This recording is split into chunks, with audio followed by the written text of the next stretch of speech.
Hello, I'm Bill Greer, President of Smart Recovery USA. And I'm Mark Ruth, the Executive Director of Smart Recovery USA. On behalf of our past, present, and future SMART leadership team and our worldwide SMART community, we'd like to share with you several extraordinary presentations from our 2019 Silver Anniversary National Conference. We hope they will inform your work and inspire your service to SMART. Together, we will embark on our next 25 years of helping individuals and families recover from addiction and find balance and purpose in life. Okay, can you hear me? Yeah, great. Thank you. Thank you, Tom. Tom was just saying, if you've got any details wrong, tell me. My name is actually not John Kelly, number one. Number two, no, I'm kidding.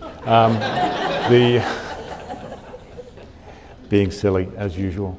No, I'm really honored to be here. I want to thank Joe Gerstein for inviting me, giving me the opportunity to come and be with you all. It's such an inspiring moment for me and for Smart Recovery to celebrate 25 years of service and increased expansion of services all around the world with an emerging evidence base that is supporting Smart Recovery. And that is so inspiring to see for me. And you know, because I've been involved peripherally with SMART along the way, off and on, and I've known Tom Horvath for many years, and been very inspired by Tom's commitment to the cause here with SMART. So I'm really, truly honored to be here. I hope I'm back for the 50th anniversary in 25 years' time. I hope that's a reality for me, as well as more to celebrate for Smart Recovery. You know, we were just talking at the back before my talk here, and we were just thinking, and someone was saying, you know, this is a tipping point. I think it was Carlo Di Clemente. You know, it's kind of we're at a tipping point. There's a kind of a quorum now, a basis, a foundation where, thanks to you all, Smart Recovery is extremely well known in the United States and increasingly all around the world as a viable, attractive, engaging recovery support pathway for people. So I think that's really so encouraging and so inspiring. And it's really exciting also, isn't it, to look forward to the next 25 years. As Tom mentioned, I'm going to talk about a little bit. I'll talk to you about the first NIH-funded study that we have the privilege of having and running through our, under the auspices of the Recovery Research Institute. So I'm excited to tell you a little bit about that as well. So I'm going to talk to you today about kind of the rationale and science on long-term recovery management, of course, of which Smart Recovery is a part. And Tom mentioned our institute. Tom is actually a volunteer advisory board member, which we're very grateful for, having Tom's expertise and input. He's been so helpful and continues to be so. But we do publish a free monthly recovery bulletin through Recovery Answers. If you want to sign up for it, just go to recoveryanswers.org and you'll find the bulletin. Sign up. It's a freebie. What we do is we translate the latest science on addiction treatment and recovery for the benefit of the public good. It helps families, individuals in and seeking recovery, as well as clinicians and researchers and policymakers. So take advantage of that free resource. So we get a lot of good feedback on its helpfulness. So in terms of an outline, I'm going to just briefly touch on kind of the magnitude of the problem. You all know that, so I'm not going to spend much time there. But I'll talk a little bit about our policy approaches to, quote unquote, the drug problem in the United States over the last 50 years. And the reason why I'm focusing on that is because it's coming up for the 50-year anniversary since the declaration of the War on Drugs. So I think it's a time to pause and think about, well, okay, where have we come from in 50 years? What's our rating? What have we done? What could we do better? Then I will talk about long-term recovery management, the rationale for long-term recovery or disease management. And I'll talk about a number of recovery support services, of which SMART is one. Okay, so in terms of the magnitude of the problem, you all know this, you've seen graphs like this. These are from the CDC, Center for Disease Control. Not a day has gone past, really, in the last several years, where we have not heard about the tragedy of the opioid epidemic, opioid addiction and overdose crisis, which has taken everybody really by surprise, including the medical community, which did not see this coming. With all the prescriptions being dished out without really any idea that these could cause the kind of magnitude, that these were so seductive to the human brain and that could increase rates of addiction and overdose deaths. And we've seen through excess prescribing, availability, accessibility to cheap, powerful, seductive narcotics, we've seen this increase in availability and use in addiction and overdose. That was the first wave. It's still very high, of course, from prescriptions, but we've seen also increases in heroin and synthetic opioids via fentanyl, for example, in terms of overdose deaths. 70,000 overdose deaths in 2017, about 2/3 of those were from opioids. Of course, these are stark, horrible, tragic numbers. I'm sure you all know families who've been devastated by the loss of a loved one, as I have. But this, of course, occurs in the context of a more endemic problem that we suffer from, not just here in the United States, but in all middle and high-income countries regarding alcohol and other drug use. We're kind of inured to the other. We're kind of willing to accept the casualties from other drugs like alcohol, the legalized drugs, and tobacco. But this one took us by surprise, and that's why it's headline news, because we've come accustomed to these casualties. Around the world, of course, alcohol is, and in the United States, is still the biggest contributor to premature mortality of all substances, psychoactive substance use disorders, around 3.3 million deaths a year for alcohol. That's 10 times more than all illicit drugs combined.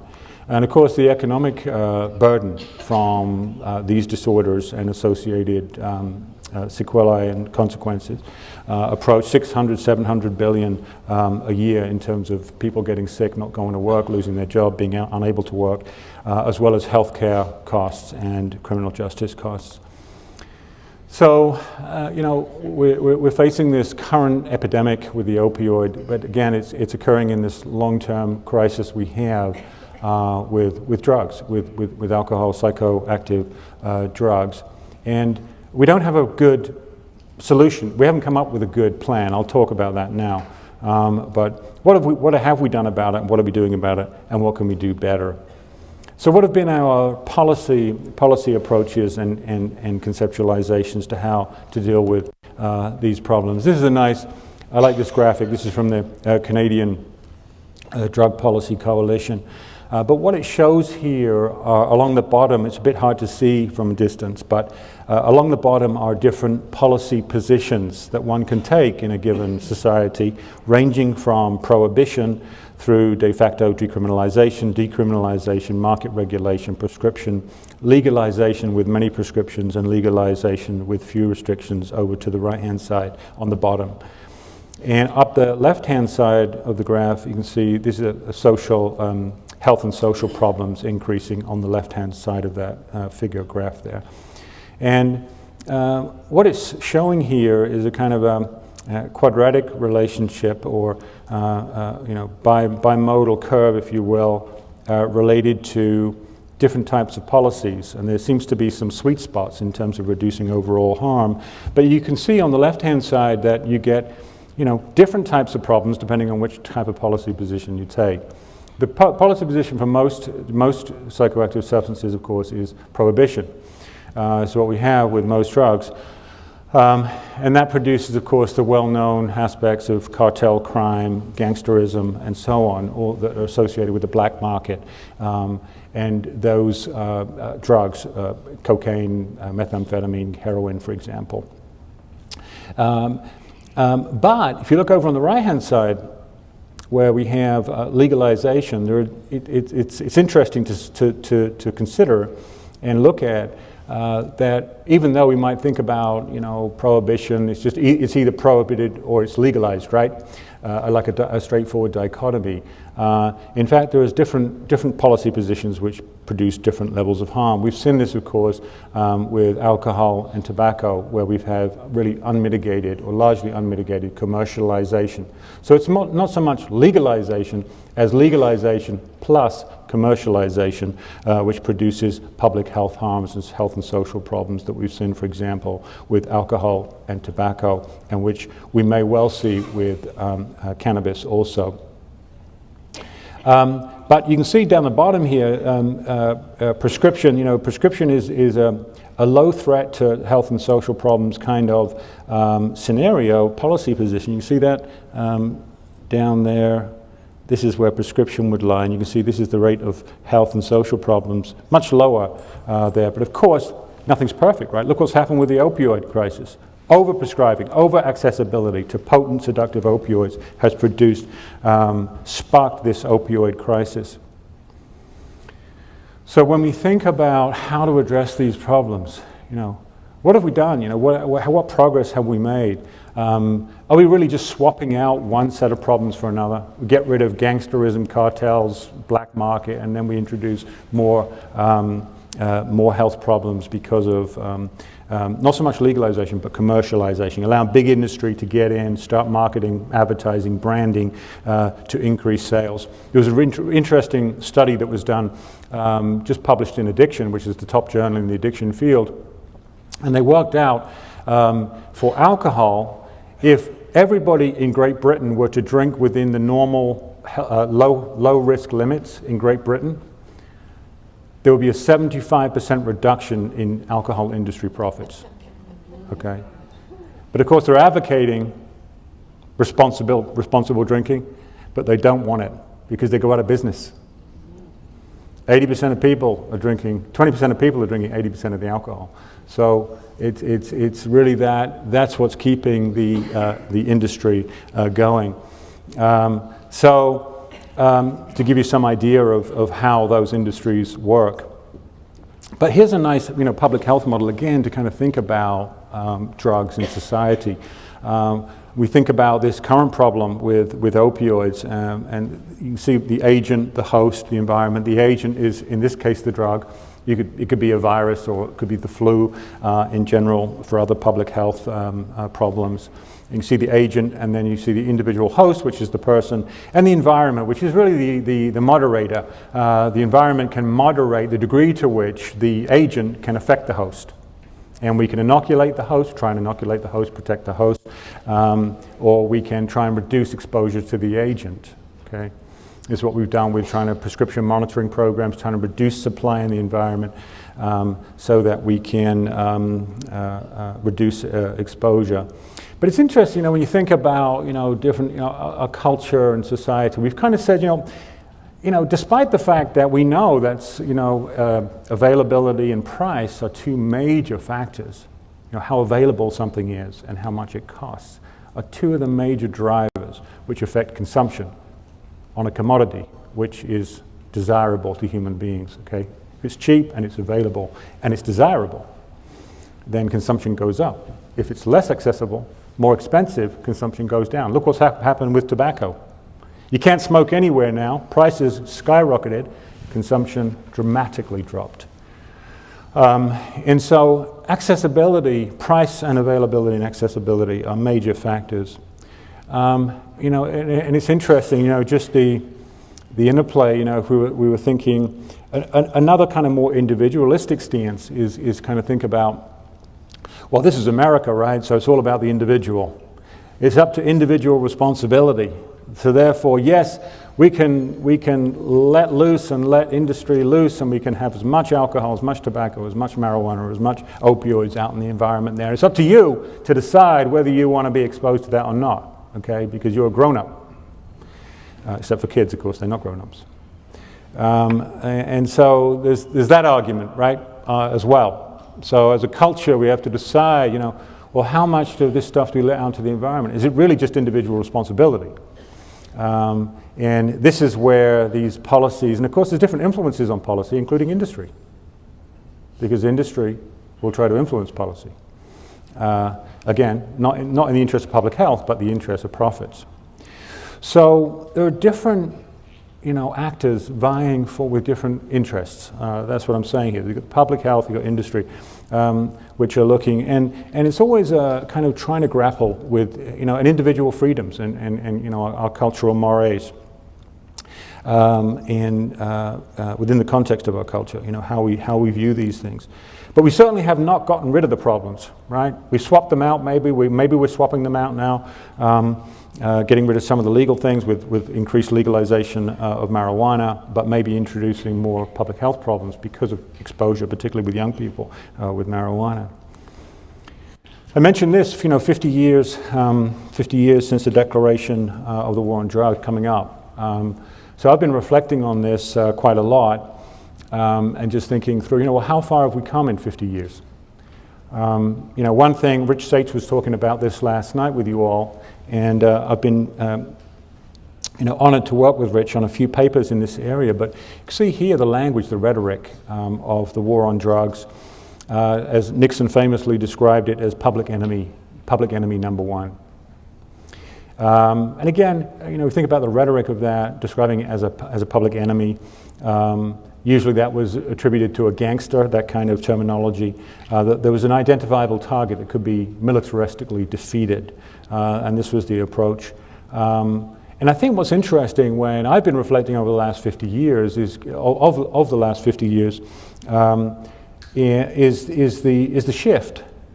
The shift that's occurred over the last 50 years and moving away from the punitive stance and rhetoric of the war on drugs to a broader public health stance. I think now we would describe our approaches to addiction or the drug problems as the top public health problem, not so much as public enemy number one. Our laws reflect that. If you look at the laws passed, legislation passed in the 70s and 80s, they reflect the more tough on crime, tough on drugs approach of Reagan and Bush Sr. In terms of Controlled Substances Act, Anti-Drug Abuse Act, the appropriation of military, extra-military attire and weapons for the use for police, for interdiction, for example, in the United States under Bush Sr. And what did we see? We saw the result of a tough on crime approach, 4.1% of the world's population, 25% of the world's prisoners here in the United States, a quarter of the world's prisoners. We're locking up a lot of people. This was great for prison building industry if you're working in the prison industry, but even the prison industry couldn't keep up with the demand and the supply of prisoners coming into the system. This is a cafeteria in California with triple stacked bunks. Not all of that was drug. It was a general tough on crime approach stance, but about 20% of prisoners were there for drug offenses. Contrast that with the more recent legislation passed in terms of the Mental Health Parity and Addiction Equity Act, the Affordable Care Act, which allowed made substance use disorder a medical necessity that had to be covered by insurance so that people could get treated. Again, moving towards a public health stance, not just supply reduction, but so-called demand reduction, that is to say prevention, treatment, and recovery support services. I was lucky enough to be invited to the first ever drug policy reform summit held at the White House on December 9th, 2013. And I was presenting some research there I'd done on stigma and terminology. And it was a landmark occasion because it was the first ever drug policy reform summit, which marked an explicit shift towards a broader public health approach away from the harsh rhetoric and punitive stance of the war on drugs. And I think in some ways in the last 50 years, we've gone from the war on drugs to the war on drugs, where we've kind of now opposed the war on drugs and viewed that punitive and harsh stance as being one that maybe people thought was hopeful and was a threat, a deterrent threat that could reduce our drug problem, has not worked very well. I want to also point out, however, that stance, the focus, which was overlaid with this harsh rhetoric of being tough on drugs and tough on crime, was coupled with a concerted effort from the other side as well. Don't forget, NIAAA was founded in 1970, at the same time the War on Drugs was declared, the National Institute of Alcohol Abuse and Alcoholism. 1974, National Institute of Drug Abuse was founded. Those two institutes have produced 90% of the world's addiction research. Pretty much everything that we know in the world has come through American taxpayers, through NIAAA and NIDA. Later on in '92, SAMHSA was founded to help disseminate the findings from these major research initiatives here in the country. And this has produced a number of paradigm shifts, and I'm getting to the point of what I'm going to talk about more, which is long-term recovery. But there's been, on the way to understanding that we need long-term recovery support services, there's been a number of very important paradigm shifts which have occurred as a result of the great research that's been done over the last 50 years. Think about it. We didn't know, in terms of cause and controllability, which are two major factors that contribute to stigma, we didn't know that there was such a strong genetic contribution to addiction. Roughly half of the risk for addiction is conferred by genetics. We also have come to understand and know through autopsies, but now through imaging, through neuroimaging, functional imaging, as well as structural imaging, how the brain is changed, radically changed as a function of exposure, chronic exposure to alcohol and other drugs. We understand, therefore, that addiction is a complex disorder. Just because you may have a genetic predisposition does not mean that you or your offspring will suffer from addiction. You have to have other things present in order for that to happen. And you can see here the complexity of the interactions between our biology, our genes, and exposure and development over time. And early exposure to substances also play a role before brain mechanisms begin to result in addiction, those changes in the brain which result from chronic exposure, which lead to neurotoxicity and maladaptive neuroadaptations.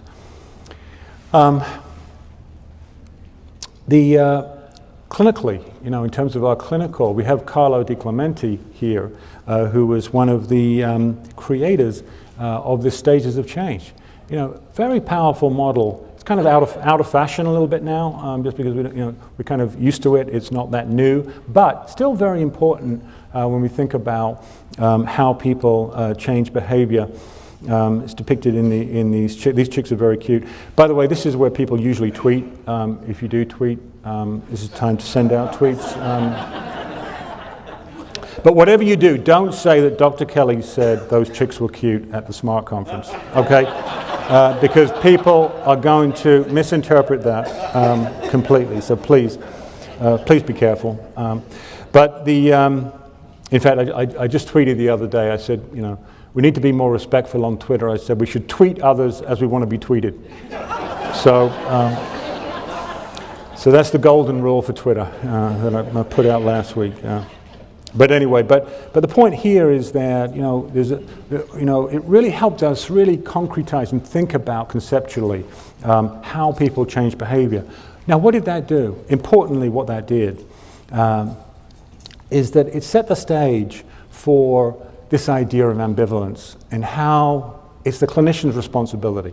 It's our responsibility to help patients resolve the ambivalence. Not say, go away and come back when you're ready, right? Go away and come back when you're more motivated, but rather to say, how can we help resolve this ambivalence? How can I sit with the person, engage them, trying to see the world, as Bill Miller would say, see the world through their eyes, accurate empathy, to try and see what's going on from their perspective. Why is it that they're struggling with the ambivalence, I do and I don't want to change, and help them resolve it? And this was a major breakthrough conceptually in terms of trying to engage patients rather than send them away, at which point, of course, they could die. Cognitive behavioral therapy and relapse prevention, again, another paradigm shift back in the 80s, epitomized by this notion, this quote attributed to Mark Twain: quitting smoking is easy. I've done it dozens of times. Right? The notion that, yes, people can quit, people can stop, but for how long can they keep it up? before they become exhausted. Okay, so how can we support people and give them the skills that they need over time that they can be supported? Stemming from operant conditioning, from cognitive and behavioral theory, we had contingency management. The fact that we know that swift, certain, modest rewards can shape behavioral choices, and that certainty and modesty and swiftness are key when we're trying to shift behavior. And this is why the war on drugs has not worked. Effective medications have come along, both for alcohol use disorder as well as opioid use disorder, and most notably, I think recently and importantly for the opioid crisis, the importance of harm reduction in terms of the miracle of Narcan being able to reverse an overdose, a certain overdose death by simply administering Narcan is just an amazing, wonderful thing that we should all have access to and have available to save lives.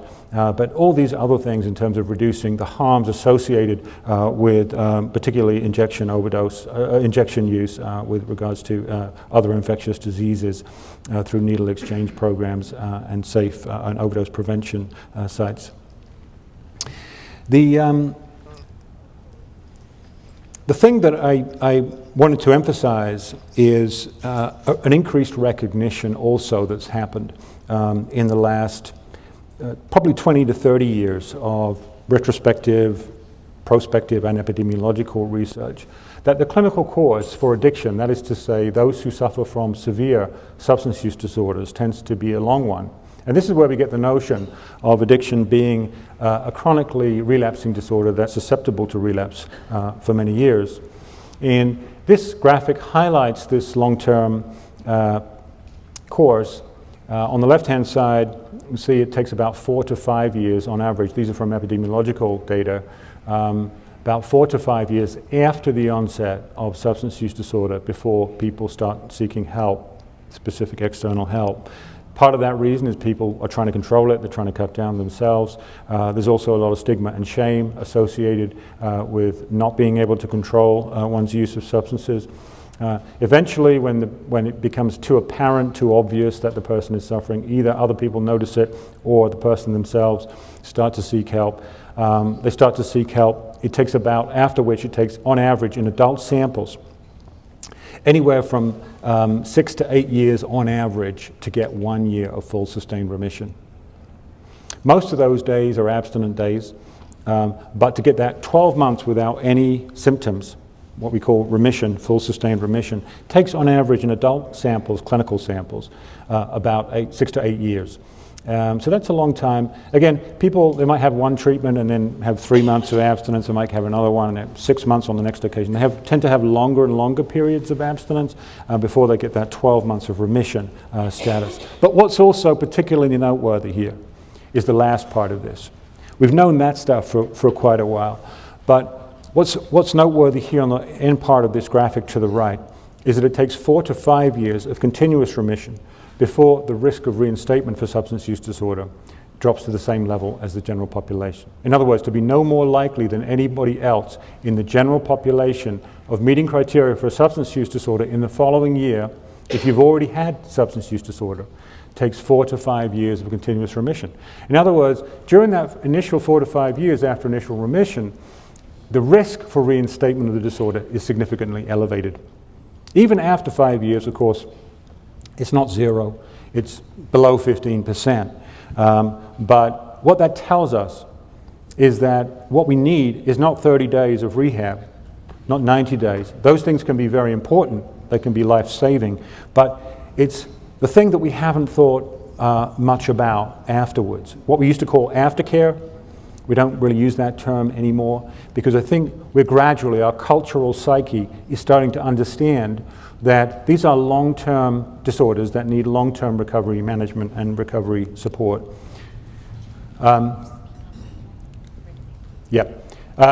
So I've been asked to speak up a little bit. I'll try to do that because you can't hear at the back. Is that better? Yeah. I can scream as well if need be. But my throat will probably only last about 5 minutes if I start doing that.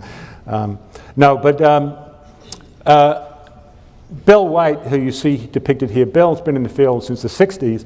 Many of you know Bill White, William White. He wrote Slaying the Dragon, that great book on the history of addiction treatment in America, and he's done a second edition. And I've had the privilege of working with Bill on various projects, and Bill has talked about for a long time, how many volumes of material that we have on the etiology and causes and short-term treatment of addiction, how little we have on how people achieve sustained remission and recovery. And that's been a major focus of my research, and looking to see how we can understand more about how people sustain change over time and achieve that first 5 years of stable remission. I just want to give a shout out for this Surgeon General's report. It's a beautiful document. It's downloadable for free. If you haven't had a look at it, have a look. It's 7 chapters on everything from etiology, but it does have a chapter on recovery, which I wrote with Keith Humphreys. But it's a nice outline with lots of graphics. It's great, I think, a great read in terms of understanding the last 50 years of what we've learned about addiction, treatment and recovery support services, and it's good also to hand off to patients as well and people seeking help. So this idea of long-term recovery management, why is this important? Well, I've already alluded to that in terms of this elevated risk, even when people achieve remission, that we need to kind of pay attention, keep them involved, and there are different models that have emerged to support that. Many of them have come from the ground up: Smart Recovery, AA. People knew themselves that there was something that wasn't provided by the health system that they needed. But this is the trajectory in changes in quality of life over time that occur. These are data from our national recovery study, and you can see here the changes in quality of life going up across the These are the positive indices of quality of life, which is quality of life actually, which means kind of functioning, as well as happiness, self-esteem, recovery capital, and then psychological distress coming down. Across the bottom here is the first 40 years. This was a nationally representative sample of people who had resolved a significant drug or alcohol problem. And you can see that nicely people are improving in terms of these positive indices and dropping in terms of their distress or their ability to cope with distress. And what you see here actually is we see a significant shift in an inflection point in the curve right around that same time point of about 5 years. So if you think about what I just told you about that risk levels off around 4 to 5 years, we see the same thing here in terms of quality of life, self-esteem, happiness, that seems to people in that first 5 year period are really kind of climbing up that mountain, if you will. They're climbing up, they're trying to get back into real life, get some traction back, build their sense of self-esteem, improve the quality of their functioning and happiness, and decrease their psychological stress. And that shift occurs around about 4 to 5 years, both in terms of reductions in stress and increases in, you see where the curve changes direction slightly around about 5 years. What's disheartening, however, is that it takes about 15 years before individuals reach the same level of quality of life as the general population. And I think part of that has been because of the short-term focus on acute care treatment.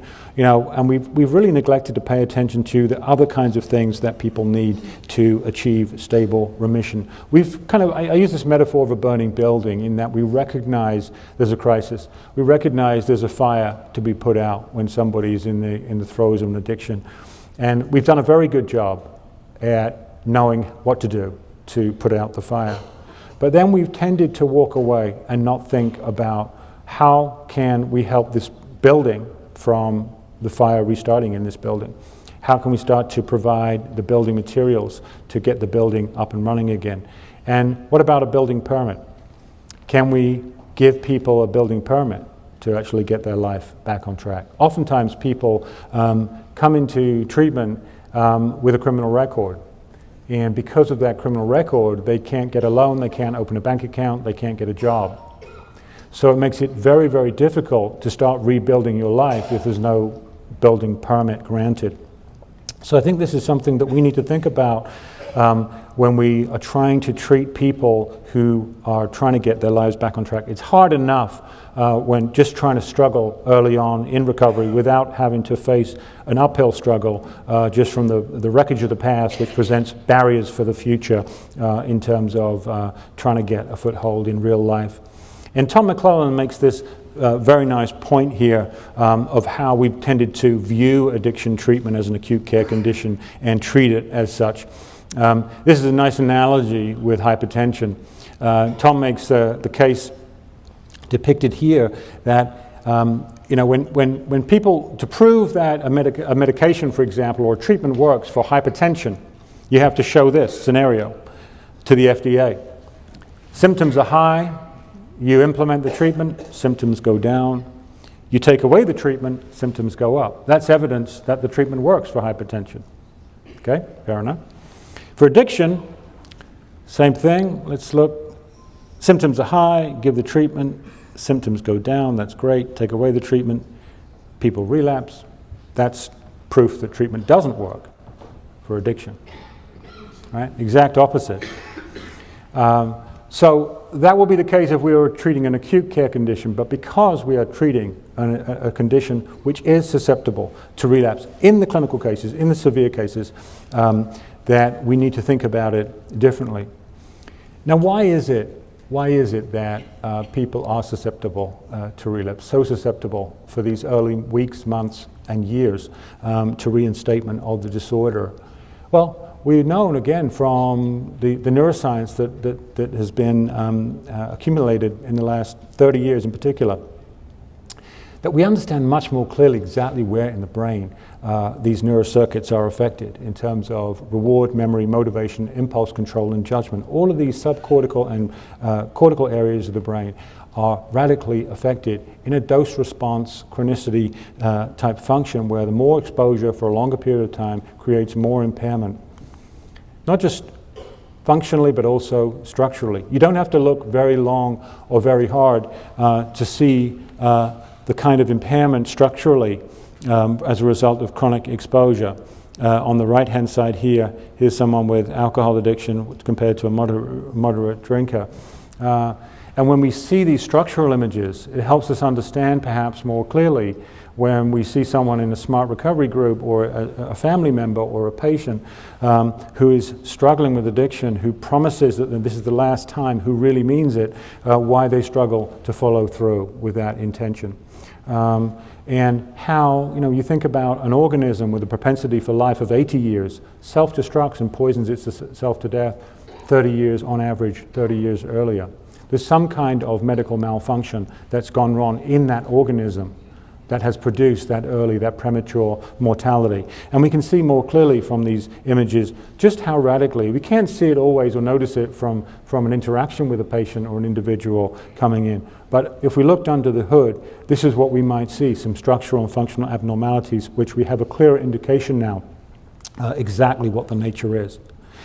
When we think about recovery, there are two broad stroke things that I think about that people struggle with early in recovery. One is an increased sensitivity to stress, and the other is a decreased capacity to experience normal levels of reward. So the stress regulation system is severely impacted as a result of exposure. That whole neuroendocrine system is messed up, and it can stay messed up for many months, even years after people achieve abstinence. Not only that, but think about the reward capacity. When the brain has become accustomed to abnormally high levels of stimulus reward, when you take away that high level of stimulus reward, it can't hear. It's like a hedonic deafness. It can't hear normal levels of pleasure. So what used to be fun, going to the movies, a nice day, reading a book, chilling out, all those things that we might think are just wonderful when you have normal levels, normal capacity to experience reward. People who are in early recovery just cannot feel that normal level of reward through this downregulated dopamine D2 pathway in the brain. What we try and do, of course, in providing treatment and recovery support services to help mitigate these relapse risks of stress, cues, and substance exposure is to change the biology, try and change the biology and neurobiology of the brain by providing medications, but also by providing recovery support services. The most obvious connection there with things like smart recovery, mutual help groups in general, as well as treatment, is that they tend to be on the psychosocial level. So we have psychological treatments and sociological interventions. But what's interesting, as I'll show you, is that it looks like they also change the brain too, of course. And there are a number of these different mutual help or recovery support services which can help people offset that chronic burden of stress and decreased capacity to experience reward over time in those early months and years of recovery. Mutual help organizations are the oldest, starting with AA. And following on from that, peer-based recovery support services more generally, which includes recovery coaching, sober living environments like Oxford houses, other kinds of sober living environments. There are clinical models of long-term recovery management designed to keep people on track over the long term. Very few, actually, and I'll show you one good example of that.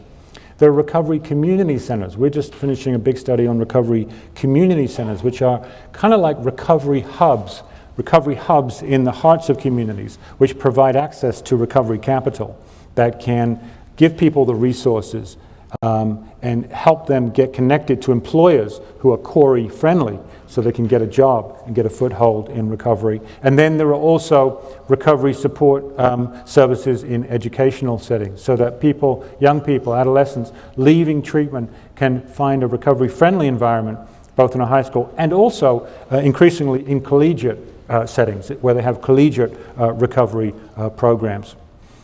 So, as I mentioned, we know that addiction affects the brain and affects the body, but notably it's mediated. The impairment, of course, is mediated. The decision-making, the impulse control is mediated through impairments in the brain.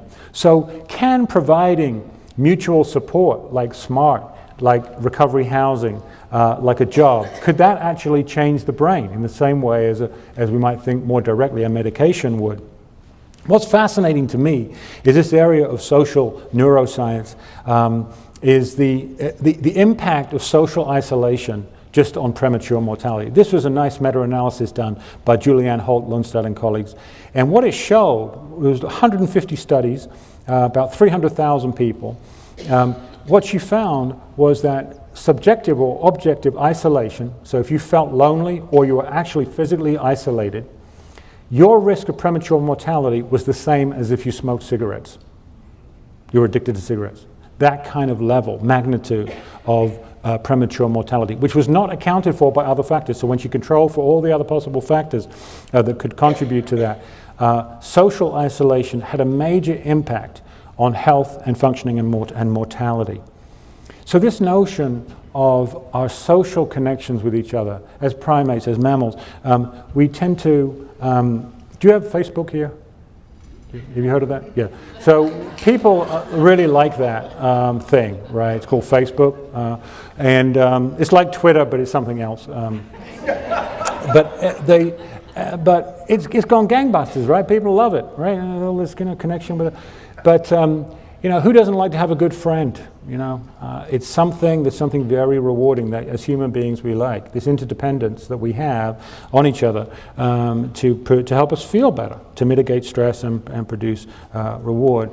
And there's increasing research now in understanding exactly what the mechanisms are through which these social interactions can buffer stress. And there's a number of neuroendocrine factors which are affected by our social interaction with each other, which can mitigate this stress.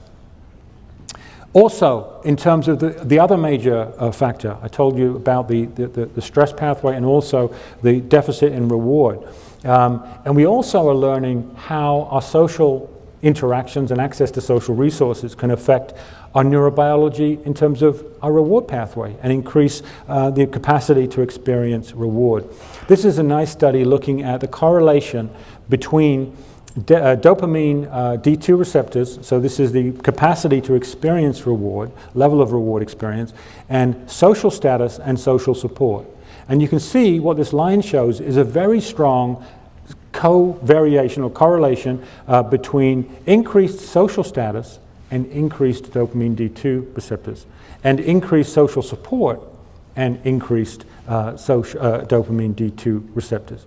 So that's a correlation. We don't know the direction. Is it because people who have these high capacity to reward are more likely to get more social support because they go out on Facebook and get it? Or is it the opposite? Is it that providing people with more social support could actually, and more resources, could increase these dopamine D2 receptors? And here's a nice study where they actually looked at that. So they manipulated the environment to show this. And what they found was that, interestingly, when they manipulated the environment, they did show an increase in dopamine D2 receptors. These were primates who were isolated individually for several years, so brought up individually, caged alone, and monkeys like us, they like to be with that. They don't have their own Facebook yet, but they're working on. I think it's Banana Book. It's going to be Banana Book. So if you want to invest now, look out on that. It's BNN on the stock exchange.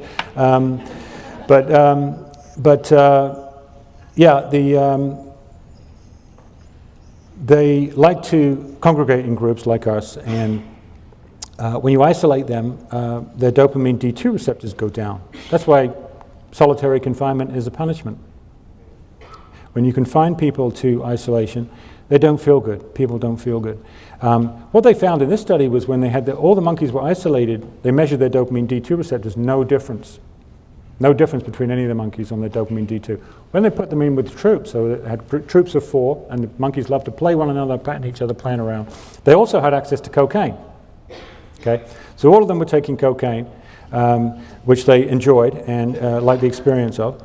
But of note, the monkeys that had more access to the resources available had a higher level of dopamine D2 receptor density, which was protective against relapse to cocaine.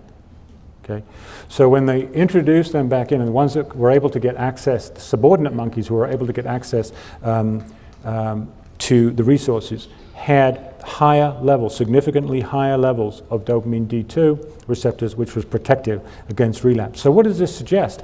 It suggests that for us human beings, that if we were to provide, for example, access to more recovery capital, more friends, jobs, housing, that we could actually change the neurobiology of the brain, accelerate that upregulation more quickly of the dopamine D2 receptor system, and thereby reduce relapse. We know that there's factors like stimulus control and other things that go on with recovery housing and mutual aid groups, but I think importantly there's a biopsychosocial phenomenon going on that we don't always appreciate, and I think somewhat in some ways mutual help groups like SMART or AA or sober housing are not given the same kind of status as some kind of medication, because we think, well, that's not really, that's kind of social stuff, that's not really affecting the brain, when of course it does affect the brain.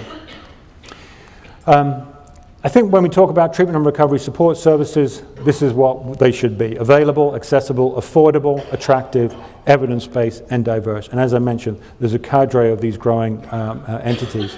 What's the goal? It's to enhance remission and quality of life. And recovery support services, we know, do that. What's the mediators? The mediators through which it does that is through building recovery capital, and that increase in recovery capital helps to shift people's biology, their neurobiology, their psychology, their sociology, their spirituality, their meaning and purpose, and give them new meaning and purpose, and help, therefore, achieve remission. So what do we know about these recovery support services? Well, mutual help organizations, as I pointed out, was one major one, starting with AA in the 1930s, which is by far the biggest and where most of the research has been done. Think about these resources. They're community-based. They're available and accessible for free over the long term, round the corner, typically from where people live. They also provide recovery supportive role modeling. What's interesting when you think about addiction and substance use, and the paradox, there's a paradox, I think, in terms of the onset factors regarding onset and offset of substance use. There are 4 main reasons where NIDA says that people start taking drugs: to feel good, to feel better, in other words, self-medication, to do better, or performance enhancement, or because other people are doing it, right? The social pressure or the peer influence that influences initial decisions to start using. Well, what are the 4 main reasons why people stop? To feel good, to feel better, to do better, and because other people are not doing it, right? So think about it. The things that, the reasons why people start are also the reasons why people stop. What initially was a way to feel good, to feel better, to do better, now becomes the exact opposite. This makes me feel worse. This makes me do worse. Okay? I don't feel good anymore doing this, but I can't stop it. The train has left the station and it's got so much momentum that I can't, no matter what brake I use to try and put on, I can't stop. But people do stop, and other people are a major factor, of course, in doing that. Think about what happens in smart recovery. Of course, there are explicit things which happen as part of the protocols in terms of motivational enhancement, skills training. But here's a nice set of principles that I think are operating in all mutual help groups: Smart Recovery, Life Ring, AA, whatever there's people gathered in this therapeutic context. And these come from Irvin Yalom's group therapy theory, which I really like because it captures for me the dimensions of what I think is happening also in mutual help groups. This notion of universality, or the sense of belonging, that people suffer from the same condition, that immediately helps to remove that burden of differentness, the stigma and discrimination, because you're just like me, I'm just like you, we're in this together, I don't have to feel ashamed. The installation of hope, wow, this guy's got 6 months, maybe I can get better too. Okay, the fact that people are getting better, that observation that can lead to hope. Catharsis, being able to talk about what's going on. Cohesion, the idea that we're in this together, that we are supporting one another, and so on. Altruism, imparting information. All of these things are operating, I think, in mutual help groups. Now, what about the evidence? So we've just about to finish this review, systematic review, which will be out, published very soon, where we looked at AA and 12-step facilitation. What we found was that the evidence on AA, which is accumulated massively in the last 50 years, particularly in the last 30, shows a benefit. So treatments that link patients to AA, an indigenous ubiquitous community resource, which is free in the community, around the corner from where people live, produces better outcomes in terms of complete abstinence and remission compared to other treatments. This is what we found. On average, produces about 50% more cases of complete abstinence than other treatments like CBT. Not only that, but linking patients, in this case to AA, also reduced healthcare costs substantially. In fact, we estimated through aggregating the findings from the studies, the 5 economic studies in this review, was that if we were to implement 12-step facilitation, that is to say link patients clinically with AA after treatment, we would save between $10 and $15 billion a year in healthcare costs, okay, while also producing better outcomes, okay? This is linking people to AA. How does AA work? AA works by mobilizing these mechanisms of behavior change. This is what we have found with rigorous, controlled mechanisms research, that AA works. In other words, why does AA produce this benefit? It's because over time, remember, we're dealing with a chronic condition that's susceptible to relapse in those early months and years after initial remission. It works by helping people to change their social network, by reducing impulsivity and craving, by boosting people's coping skills, by boosting people's confidence, their self-efficacy in being able to cope with high-risk social situations and negative affect situations, and by helping people reframe stress through using spiritual ideas. So, but think about all those mechanisms. Most of those mechanisms are the same mechanisms through which treatment confers benefit. So what does AA do? AA does the same thing as treatment, but it does it for free over the long term in the communities in which people live. My guess, where I would put the money, as I said, Smart recovery probably does the same thing. If we had a big enough sample of smart recovery, this is what we would see also. If you looked at LifeRing, if you looked at other major mutual help organizations. In other words, what we do through providing mutual support is mobilize these common factors of change. Help people shift their social network, boost their confidence, their coping, help maintain their motivation for recovery, and reduce craving and impulsivity. These are the things I think are going on, and I would put money on that whatever one we looked at, we would see similar kinds of mechanisms at play. So most of the research right now has been done on AA, but I think we can extend, at least I would, extrapolate that if we were to look at SMART in the same way, we would see SMART working. Why? Because SMART mobilizes the same kinds of mechanisms I would put money on as AA does. In other words, it mobilizes these common factors. What about research specifically on AA, on SMART? There's been some actually. SMART is the only, really, there's been a couple of other descriptive studies, but really SMART is the only one that's really been looked at in any way. And Sarah Zemore, who is here, has done a study, actually the only real world study looking at SMART, and found that SMART works as well as AA in terms of its effects over a 12-month period for those who, again, this is a self-selecting study, so people choosing to go to SMART, finding benefits over that to the same magnitude as AA and other groups like LifeRing over a 12-month period. So that's good news. Again, we need SMART. We need other entities beyond 12-step. We're just doing, as I mentioned, this first study, which we call the Pathway Study. There's probably a bazillion studies called the Pathway Study, but this is our Pathway Study. For the first time, we're doing a big real-world study on smart recovery around the Boston area. Thank you for helping us, those of you from the Boston area. And I do have some materials if you want to take some. I've got some flyers, postcards here with me. The idea here is to recruit people who are starting a new recovery attempt, and we're going to have different pathways. So we'll have people who are following a SMART recovery pathway, those who are following SMART plus AA, those who are following just AA, and those who are following nothing. So they're not using anything. And we're going to follow these folks up for 2 years to see what happens. Now, there may be migration across these different pathways. Undoubtedly there will be, so it'll be interesting to see what happens to people as they go along in their journey of recovery using SMART or using combinations of SMART and AA. These are for people with alcohol use disorder. Okay, so this is funded by NIAAA. So it's just for alcohol use disorder primarily, but they can have other drug use disorders as well, comorbidly, or other kinds of problems, but alcohol needs to be their primary substance. So anyway, I'll be looking forward to telling you about those results when we have them. It won't be for 2 or 3 years just because we're recruiting and then following people up. But I'm very excited about really having some real world data that we'll be able to talk about in terms of smart recovery effects. Again, I mentioned this peer-based recovery support service or recovery coaching, which has really emerged.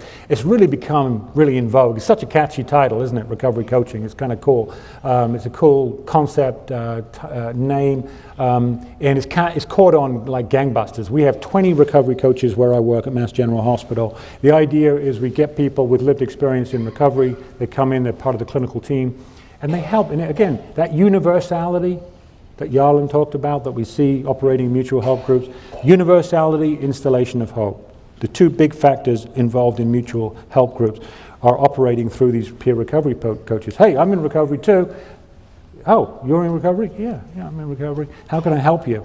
So immediately, that installation of hope and universality can really help dismantle the kinds of structural barriers, psychological structural barriers of stigma and shame that people often have when they come into treatment, that we can help connect with them, engage them, and then get them connected to recovery support services. Interestingly, there's been a few studies, but not as many as you would think, given the uptake. But there's more studies coming down the pike in terms of understanding exactly how those peer recovery coaching mechanisms work. But many of these studies show that that have been done show that having recovery coaches does in fact lead to greater initial engagement, retention, and better outcomes. Recovery residencies have been around a long time. This is another very important recovery support services. I was just down last week or the week before speaking at the Oxford House Convention, 2,400 homes in the United States, peer-run, with some very good data supporting them. It was actually broadcast live on C-SPAN, would you believe? They actually had C-SPAN there broadcasting it. Much to my chagrin, they couldn't get my slides to work, so there I was on C-SPAN. But I managed to swing it. I made up something. Yeah. It wasn't true, but it was a good story. No, it was reasonably true. But it was good. But the point is that these things are very important when you think about it. When people are homeless and don't have anywhere to live, providing a safe, sober living environment can be really helpful. In fact, this is a randomized study. They found that when patients were randomized after initial treatment to either sober living or going back home, over a 2-year period, those who were randomized to the sober living environment had substantially better outcomes, substantially lower recidivism rates to crime, less likely to be arrested, and much more likely to be employed at a savings of about $30,000 per patient over that 2-year period in terms of societal costs. So good news in terms of, again, providing a recovery support service that can help people adjust and adapt to recovery. Recovery community centers, you can think of these as like recovery hubs in the center of communities which can provide recovery capital. We've just done a study in the New England area, just finished this study and just writing up the results now. And they provide a number of different things within these, under the auspices of these centers, including family support, recovery training, recovery coaching, recreational activities. These are actual data from our study, just showing the different referral sources, many coming in by themselves, hearing about the fact that this recovery community center exists and going there just off the street, going into the center.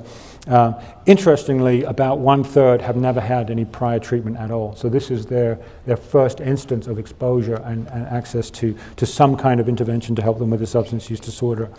And in terms of primary substance, who's using, these were 35 centers around New England and New York State. These are the primary substances, again, a lot of opioid, a lot of alcohol. So, 41% were opioids, primary substance, 38% were alcohol, primary substance, and then a smattering of other substances. Of course, this may vary by region, depending on what's more prevalent, accessible, and problematic in certain regions. What's also really interesting to me is this configuration here of this is the number of years in recovery, okay, that are people using these recovery community centers. You can see, obviously, early on, you got about 31% in their first 6 months. You got 5% who are actively using the centers, 17% in the 6 to 12 months, but 27% in that 1 to 5 year period. Okay, so one in 4 of those people using the recovery community centers are in that 1 to 5 years. And also, even after that, 20%, look at the 20% there, 5 or more years, still accessing these recovery community centers. Now, it may be that we don't know why yet, are they utilizing resources or are they giving back? So that's something we need to figure out. And this is actually what we've just found. I'm excited about this because this model actually holds up because this is what we specified a priori in terms of how recovery community centers are supposed to work. In fact, what we're finding is this is actually supported. So this model that recovery community centers actually increase recovery capital, that is to say access to recovery resources, jobs, friends, housing, and then that access to recovery capital is associated with increases in self-esteem, quality of life, and decreases in psychological distress. The last thing I want to tell you about is recovery support services. And in educational settings. And this has been a kind of another new area, emerging area of that's come up in the last 20 years, which has now started to be evaluated, helping young people, particularly those adolescents and young adults who are trying to get an education, who have a substance use disorder, to return to education and get the supports that they need. This is the first and only large-scale quasi-experimental study that was done by Andy Finch and colleagues, and what they found was a substantial benefit for adolescents when they controlled for other factors which could account for the difference. Those kids coming out of treatment, going to recovery high schools, these were in the Midwest, did better, did about twice as well in terms of relapse risk. Or had four times lower odds of relapse risk compared to kids going back to regular high schools after treatment. So that's good news. Again, providing indigenous recovery support that can help people. And the same with collegiate recovery programs has shown to be helpful also, although there's much more research needed in that area. So what about in terms of clinical, actual clinical continuing care? What do we know there? Well, surprisingly, a lot of these models, as you saw, are coming from the community. They're coming from people, not clinicians, but from people who are sufferers themselves or their families, who said, you know what, we need more. There's not enough out there to support us, and so we have to create these new entities.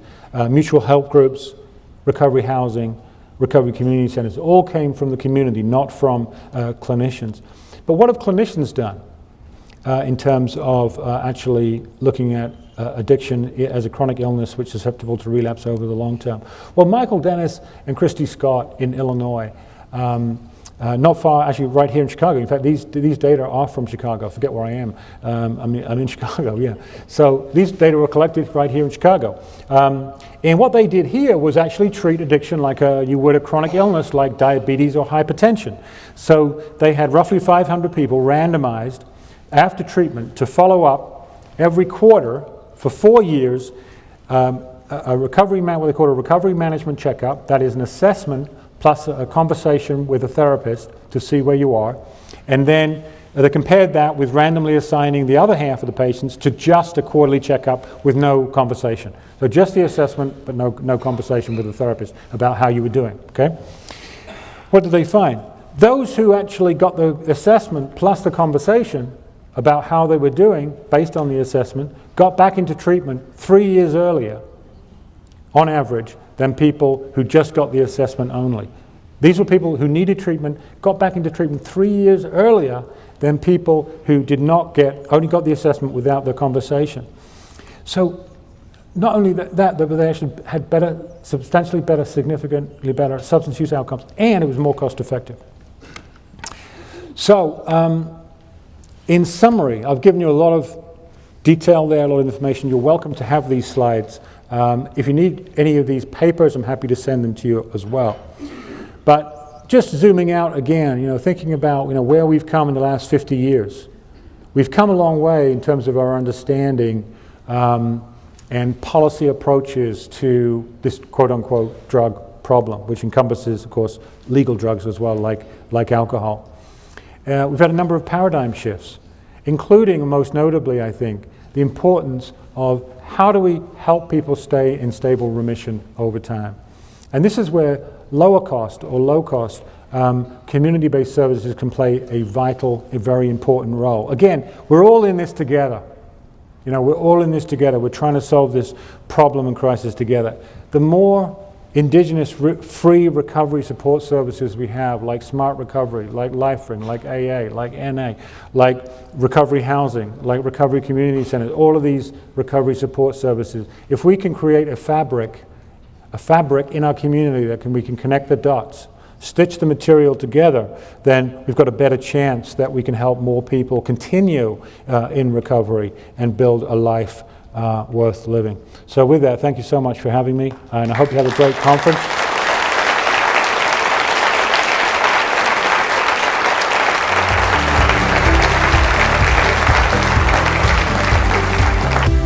If you haven't already done so, please subscribe to Smart Recovery's YouTube channel, and don't forget to click the notifications tab to receive automatic updates every time we add new recovery-related content to our channel.